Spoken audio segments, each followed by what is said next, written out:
చెప్పులు లేవని ఏడ్చేవాడికి కాళ్ళు లేనివాడు కనిపిస్తే గాని అర్థం కాలేదట.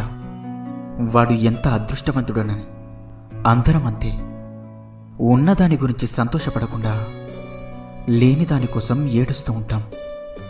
నిజానికి అబద్ధానికి తేడా ఏంటో తెలుసా?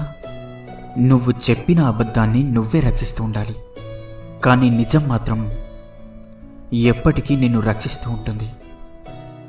ఆడవారి అందం వారి ముఖంలో ఉండదు, వారి యొక్క నిజమైన ప్రేమలో, వారి నడతలో ఉంటుంది. మగవారి అందం వారి ఆస్తిలో, సంపాదనలో ఉండదు, వారు స్త్రీకి ఇచ్చే మర్యాదలో ఉంటుంది.